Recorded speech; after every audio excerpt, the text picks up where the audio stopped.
So karon guys, diata sa paggawaan mo diri sa tinapay sa likod. So diri ta mag-unpack og kuan guys. Mga order nga jersey nila diri sa Kaupia Integrated School. So natay tulo ka buok item no. So ni guys. So tulo ka buok atong abrihan ron mga basketball uniform ni sa mga estudyante. So bali mo ni una to abrihan. Kuha na siya guys. Ang manghimo ay ano, taga Tarlac no.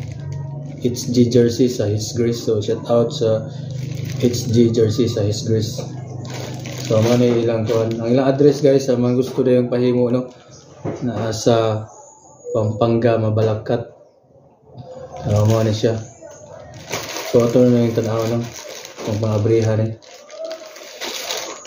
Balikuan din siya guys. Ang design ani Boston Celtics inspired jersey. So muna gitawag niya sa design 138 HG ni siya no. So muna itong abrihan ron. So itong abrihan niya dahil gunting.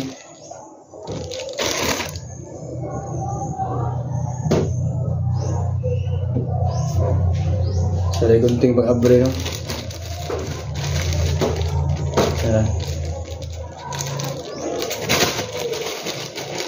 Taruh mo naman yun.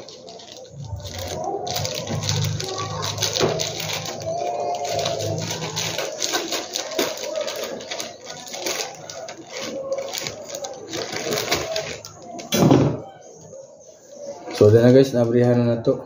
Medyo ko itong kamot.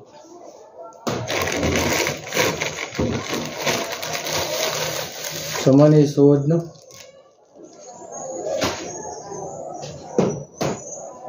So ang ipakita rin dyan suod guys naman is suod.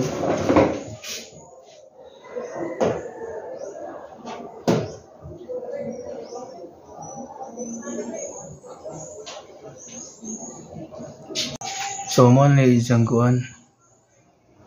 Ijang tahi no. So anak kapulido ang dyan tahi. Dyan na si Jay.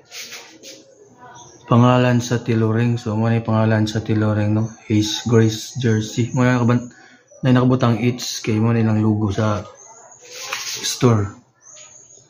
So napod na siya tawag og HG kay His Grace man. So mo na itang sa unang logo no. Karon kay gibag-o naman ang logo murag lingin na siya. Ninja ang team name nga gibabutang sa atong customer no is if mabuhay. So number 21. So naka-detail ang lubi no. May tulo ka buk lubi nja. Nansay buwan.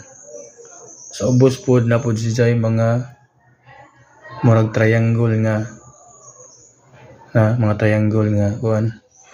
Nja ang itikita ni dyan. So mga itikita ni dyan no. Size ni dyan niya ang likod. Mo ni ang likod no. Itong ipakita ang likod. So dire sa likod mo na siya di na siya NBA logo no. So logo na sa store. So mo ni porma sa likod no. So ana na siya apelyido sa nagpahimo. Diyan number naghapoy lubi o buwan. So mo na siya.